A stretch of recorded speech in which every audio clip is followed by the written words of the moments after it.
Hello student, पिछले lecture में हमने properties of colloidal sol discuss किया था। तो चार प्रॉपर्टीज हमने पीछे डिस्कस की थी। आज हम बात करते हैं fifth properties, charge on colloidal sol. ठीक है, जो अपनी पांचों प्रॉपर्टीज हैं चार्ज ऑन कोलाइडल सोल को हम यहाँ पे डिस्कस करेंगे। तो किस टाइप से कोलाइडल पार्टिकल्स पे हम चार्ज डेवलप कर सकते हैं। ठीक है, पीछे पढ़ा हुआ पेप्टाइजेशन प्रोसेस में कि दो टाइप के कोलाइडल सोल ऑब्टेन होते हैं, एक तो पॉजिटिव कोलाइडल सोल और दूसरा नेगेटिव कोलाइडल सोल। ठीक है, तो वो ही हम यहाँ पे डिस्कस करने वाले हैं कि कौन से कोलाइडल सोल पे पॉजिटिव चार्ज डेवलप होगा और कौन से कोलाइडल सोल पे नेगेटिव चार्ज डेवलप होगा, वो हम यहाँ पे डिस्कस करेंगे। तो देखो, पेप्टाइजेशन प्रोसेस में पूरा कंसेप्ट हमने एक्सप्लेन कर दिया था। अब उसी से रिलेटेड कुछ एग्जाम्पल यहाँ पे लेके चलने जो चार्ज को कंप्लीटली एक्सप्लेन करेगा। तो देखो, हम यहाँ पे कुछ एग्जाम्पल लेके चले। For example,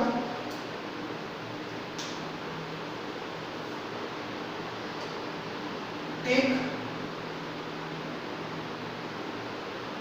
fresh precipitate AgNO3। ठीक है, dissolve in dispersion medium in presence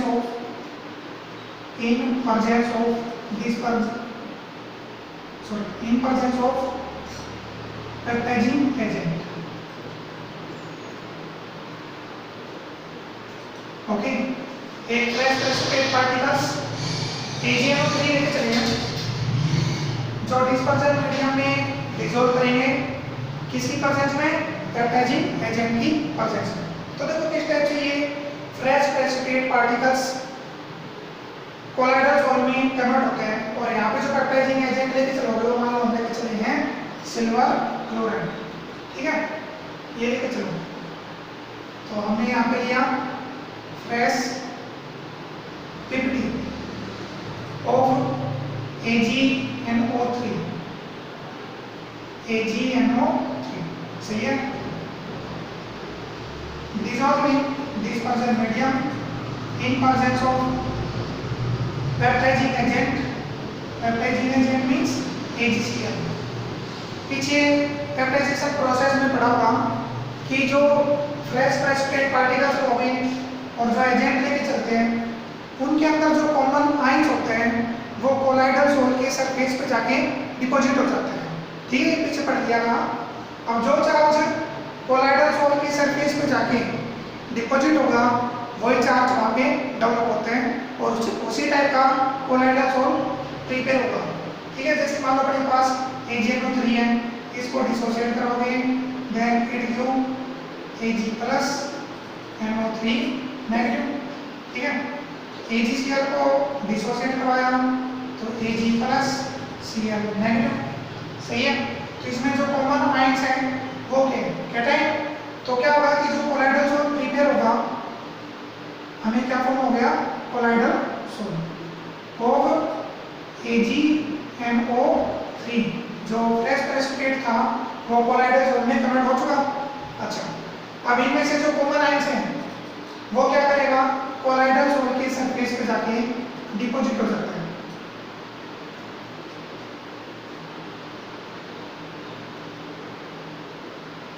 okay, ये जो कॉमन आयंस है कैटायन है, ये कोलाइडल सोल के सरफेस पे जाके डिपॉजिट हो गया and it develop positive charge.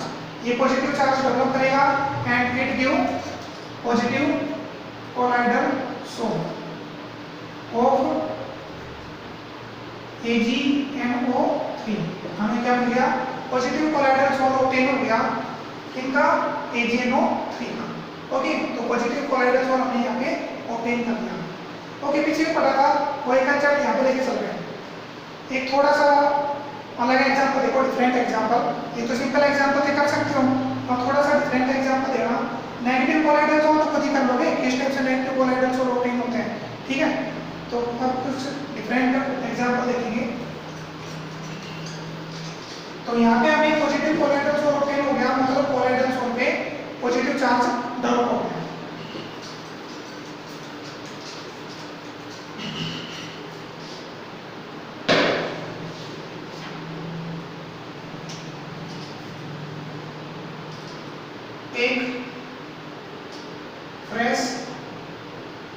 PPT FeCl3। Okay, हमें यहाँ पे क्या लिया, एक फ्रेश प्रेसिपिटेट पार्टिकल्स FeCl3 लेके चले हैं, dissolve in dispersion medium, dissolve in dispersion medium in presence of peptiding agent। और यहाँ पे जो पेप्टाइजिंग एजेंट है वो देखो क्या लेके चलोगे, पेप्टाइजिंग एजेंट। अभी पेप्टाइजिंग एजेंट पता नहीं है, अभी प्रिपेयर करेंगे, प्रिपेयर होने के बाद यहाँ पे ठीक है। मतलब देखो पहले तो क्या करना है, पेप्टाइजिंग एजेंट प्रिपेयर करो, फिर उसके बाद रिएक्शन करवाएंगे, मतलब ये प्रोसेस करवाते हैं।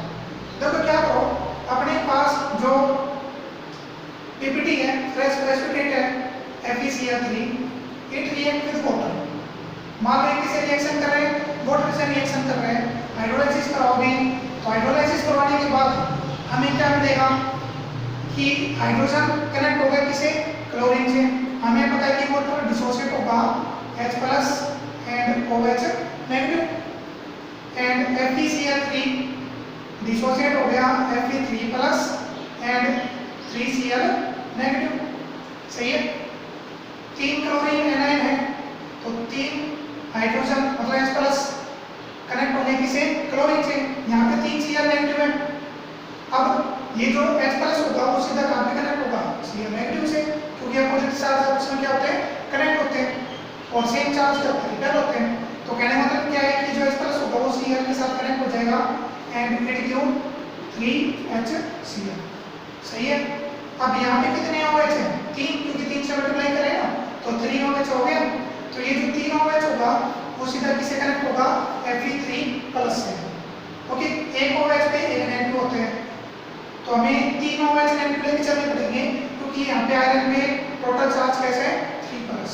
तो कहने का मतलब ये है कि जब Fe3+ आयंस 3 OH नेगेटिव से कनेक्ट होगा तो हमें क्या मिल जाएगा, FeOH-। ओके, FeCl3 रिएक्ट करेगा वाटर से, वाटर से रिएक्शन करने के बाद FeOH- फेरिक हाइड्रोक्साइड, ट्राईहाइड्रोक्साइड कह सकते हो, प्लस हाइड्रोक्लोरिक एसिड। अब ये जो कंपाउंड फॉर्म हो रहे हैं FeOH-, this compound act as peptizing agent. ठीक है, यहाँ पे जो FeOH- कंपाउंड प्रिपेयर हुआ, ये किसकी तरह काम करेगा, पेप्टाइजिंग एजेंट की तरह काम करता है। तो हमें पेप्टाइजिंग एजेंट प्रिपेयर हो गया, और वही फ्रेश प्रेसिपिटेट पार्टिकल दे रखे हैं, डिस्पर्सन मीडियम है, तो पेप्टाइजेशन प्रोसेस करवा सकते हो। तो क्या है peptization process, take fresh precipitate particles, react with, किसे रिएक्शन करेगा, पेप्टाइजिंग एजेंट। और पेप्टाइजिंग एजेंट क्या है यहाँ पे, FeOH-। सही है। अब इन दोनों के केस में जो आयरन है Fe है वो किस फॉर्म में डिसोसिएट हो रहा है, Fe3+ की फॉर्म में डिसोसिएट होगा। ये भी डिसोसिएट हो गया किसमें, Fe3+, जो हमने करा था Fe3+ 3Cl नेगेटिव। और FeOH- को डिसोसिएट करोगे किस फॉर्म में, Fe3+ और 3OH नेगेटिव। तो कहने का मतलब ये है कि जब इसको डिसोसिएट करोगे दोनों कंपाउंड को, तो कॉमन आयंस क्या आएगा, कॉमन आयंस क्या आते हैं, Fe3+। Then fresh precipitate particles convert into colloidal salt of FeCl3। FeCl3 का कोलाइडल सोल्ट प्रिपेयर हो चुका। अब कैसा कोलाइडल सोल्ट फॉर्म हो रहा है, पॉजिटिव है नेगेटिव है, क्योंकि कॉमन आयंस कैसे है, कैटायन है। कैटायन है तो क्या होगा कि जो कैटायन होगा ये कोलाइडल सोल्ट के सरफेस पे जाके डिपॉजिट हो जाता है। ठीक है,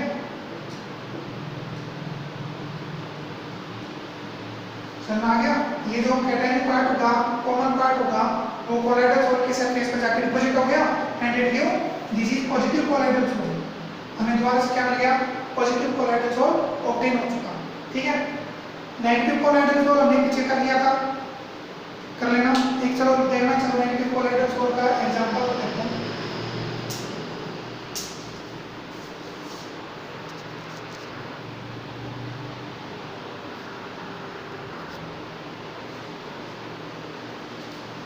हाँ भाई, नेगेटिव कोलाइडल सोल का एग्जांपल यहाँ पे लेके चल रहे हैं। Formation of negative colloidal sol, simple example यहाँ पे है। जिसके मान लो अपने पास एक कंपाउंड है AgCl। AgCl compound act as fresh precipitate particles, ठीक है, dissolving dispersion medium in presence of peptising agent. और यहाँ पे जो पैप्टाइजिंग एजेंट लेके चलोगे वो इस टाइप से लेके चलना कि जो नेगेटिव आयंस होगा वो कोलाइडल सोल के सरफेस पे जाके डिपॉजिट टेक प्लेस करेगा, ठीक है, डिपॉजिट हो जाएगा। जिसके मान लो AgCl as a fresh precipitate, then we take Ag या KCl, we take KCl compound act as a peptidizing agent, okay. इस केस में हमने KCl को पेप्टाइजिंग एजेंट की फॉर्म में लेके चले हैं। अब देखो AgCl को डिसोसिएट करोगे, then it give Ag plus Cl negative and KCl dissociate into K plus and Cl negative, सही है। तो इनमें से कॉमन आयन, इनमें से जो कॉमन आयन होगा वो क्या होगा, Cl नेगेटिव, नेगेटिव मतलब एनायनिक पार्ट कॉमन है ना। Then fresh precipitate particles convert into, किसमें कन्वर्ट हो गया,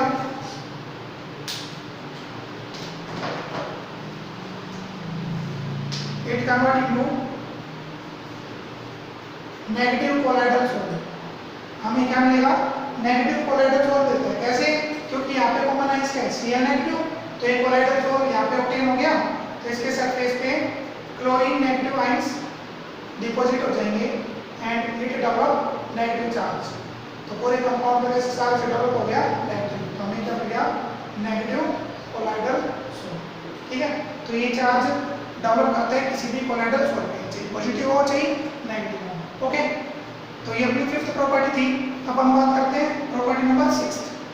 प्रॉपर्टी नंबर 6 है इलेक्ट्रिक डबल लेयर, ठीक है, तो ये डिस्कस करेंगे। देखो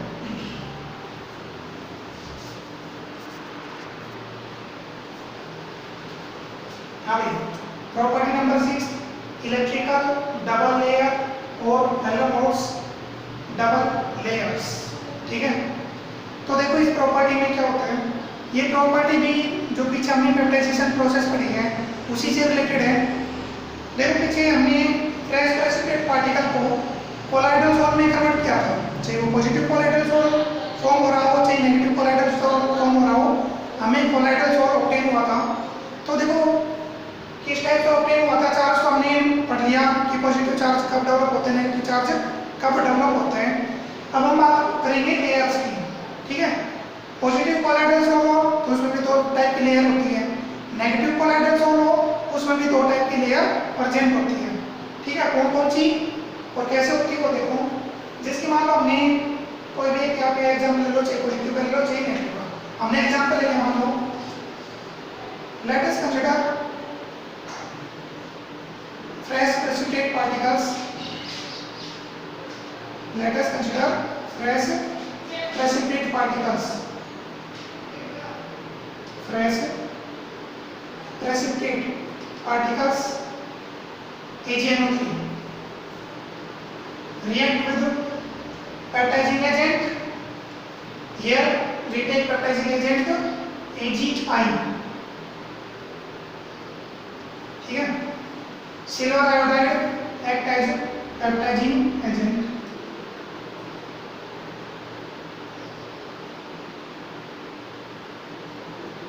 dissolve in dispersion medium. Then fresh precipitate particles convert into colloidal soul, PPT convert into positive colloidal soul। हमें यहाँ पे पॉजिटिव कोलाइडल सोल मिलेगा, किनका, AgNO3 का।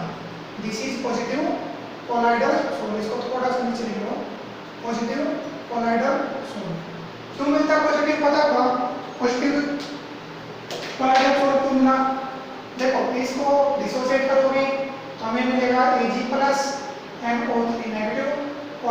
एजेंट को डिसोसिएट किया तो Ag प्लस और iodine negative. Common ions Ag plus है तो यहाँ पे क्या आएगा, कोलाइडल सोल की सरफेस पे हमें पॉजिटिव चार्ज ऑब्टेन होते हैं। सिंपल ये कह दो कि जो कोलाइडल सोल ऑब्टेन हो रहे हैं ना, कोलाइडल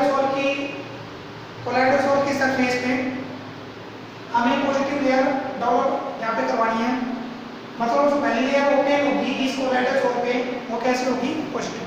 ठीक है, तो ये सरफेस होगी, सरफेस के जस्ट ऊपर पहली लेयर ऑब्टेन होती है, ये बनी पहली लेयर, फर्स्ट लेयर ऑब्टेन हो रही है, this is positive colloidal sol. ठीक है, अच्छा इस कोलाइडल सोल पे पॉजिटिव चार्ज डेवलप हो गया, पॉजिटिव कोलाइडल सोल में मिल चुका। अब देखिए इसमें पॉजिटिव चार्ज आ रहे हैं तो ये जो कोलाइडल सोल है, पॉजिटिव कोलाइडल सोल है, वो स्टेबल होना चाहेगा। तो स्टेबल होने के लिए क्या करेगा, किसी एनायनिक पार्ट के साथ कनेक्ट हो जाएगा। क्योंकि यहाँ पे पॉजिटिव चार्ज है, स्टेबल होना चाहेगा तो क्या करेगा, किसी नेगेटिव चार्ज आयंस के साथ सीधा कनेक्ट हो जाएगा और कनेक्ट होने के बाद इट बिकम न्यूट्रल, और वो कैसे हो जाते हैं, न्यूट्रल कंपाउंड टेक प्लेस करते हैं। देखो किसी भी कोलाइडल सोल पे या किसी भी पार्टिकल पे अगर चार्ज डेवलप होता है तो वो क्या हो जाते हैं, अनस्टेबल। ठीक है, किसी भी पार्टिकल पे अगर चार्ज डेवलप हो, चाहे पॉजिटिव चार्ज हो चाहे नेगेटिव चार्ज डेवलप हो, तो वो कैसा हो जाते हैं, अनस्टेबल हो जाते हैं। अब वो मान लो स्टेबल होना चाहेगा, तो स्टेबल होना चाहेगा तो क्या करेगा, अपोजिट चार्ज पार्टिकल के साथ रिएक्ट करेगा और रिएक्ट होने के बाद इट बिकम न्यूट्रल, और न्यूट्रल होने के बाद क्या होगा, अगेन स्टेबल हो जाता है। तो यही बात यहाँ पे लेके चलोगे, हमें पॉजिटिव कोलाइडल सोल ऑब्टेन हो गया, मतलब यहाँ पे टोटल पॉजिटिव चार्ज ऑब्टेन हो रहे हैं। पॉजिटिव चार्ज है तो दिस इज अनस्टेबल, ये अनस्टेबल है। अभी स्टेबल होने के लिए क्या करेगा, अपोजिट चार्ज पार्टिकल के साथ कनेक्ट हो जाएगा।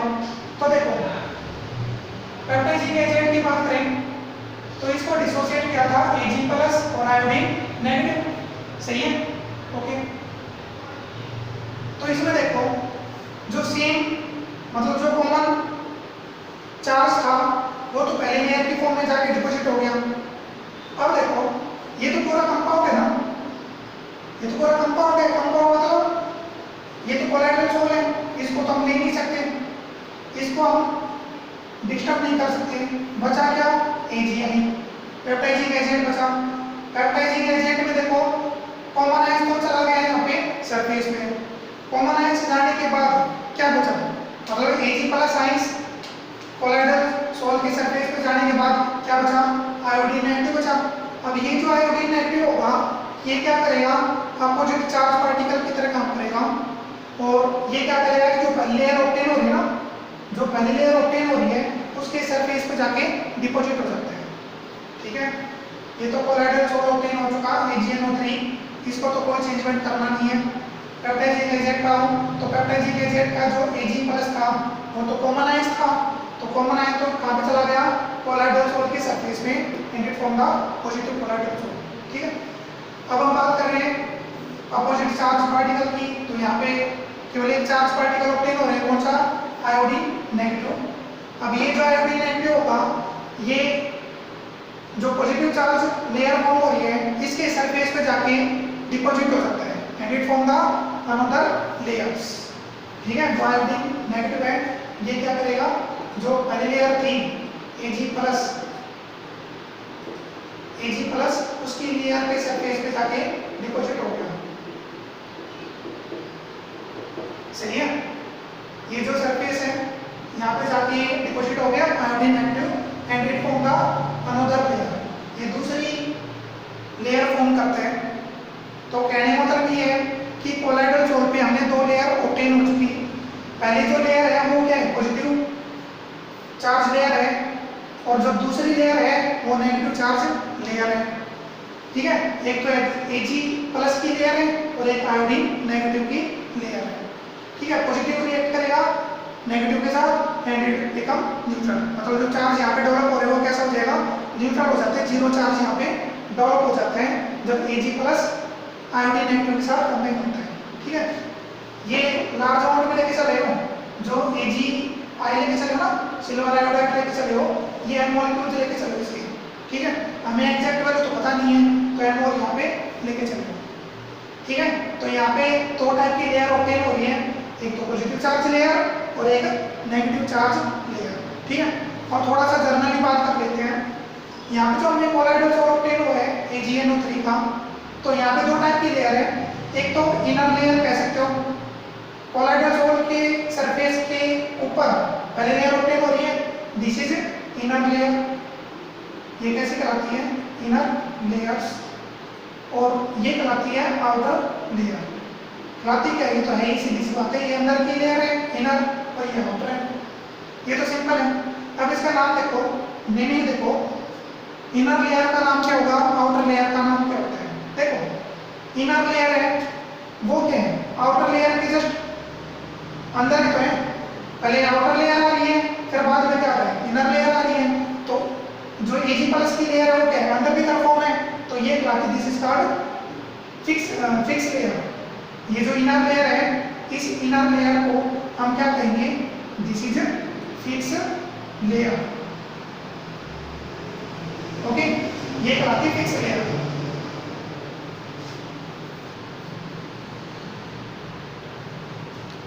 समझ में आ गया? इनर लेयर को हम कहेंगे फिक्स लेयर, और जो आउटर लेयर है, बाहर वाली लेयर है, ये कहलाती, this is called diffuse layer. Okay, ये diffuse layer, outer layer diffuse layer कहलाती है, इनर लेयर फिक्स लेयर कहलाती है। ठीक है, तो यहाँ पे दो टाइप की लेयर ऑब्टेन हो चुकी, fix layer and diffuse layer. तो ये जो दो टाइप की लेयर है, इन्हीं को हम क्या कहते हैं, इलेक्ट्रिकल डबल लेयर्स या हेलोबॉक्स डबल लेयर्स। समझ में आ गया? तो यहाँ पे दो टाइप की लेयर ऑब्टेन होती है।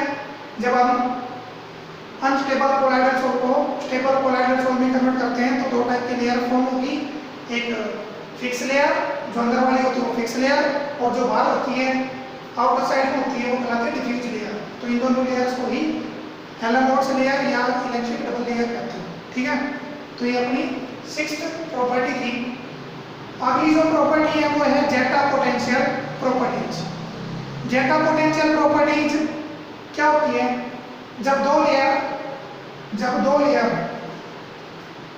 कौन सी, एक तो फिक्स लेयर और एक डिफ्यूज लेयर एक दूसरे के कांटेक्ट में आती है, तो वहां पे पोटेंशियल डिफरेंस क्रिएट होगा। The potential difference will be create when fix layer contact with diffuse layer, then this potential difference is known as zeta potential. ठीक है, जब फिक्स लेयर डिफ्यूज लेयर के कांटेक्ट में आए तो वहाँ पे पोटेंशियल डिफरेंस क्रिएट होगा, तो उसी पोटेंशियल डिफरेंस को हम जेटा पोटेंशियल के नाम से रिप्रेजेंट करते हैं। This is called zeta potential. Okay, तो जो जेटा पोटेंशियल है उसका कंप्लीटली स्टडी अगले लेक्चर में करेंगे। तो फिलहाल तो हमने इलेक्ट्रिकल डबल लेयर स्टडी किया है, जो अपनी 7th प्रॉपर्टी है जेटा पोटेंशियल लेयर्स, वो हम अगले लेक्चर में स्टडी करेंगे।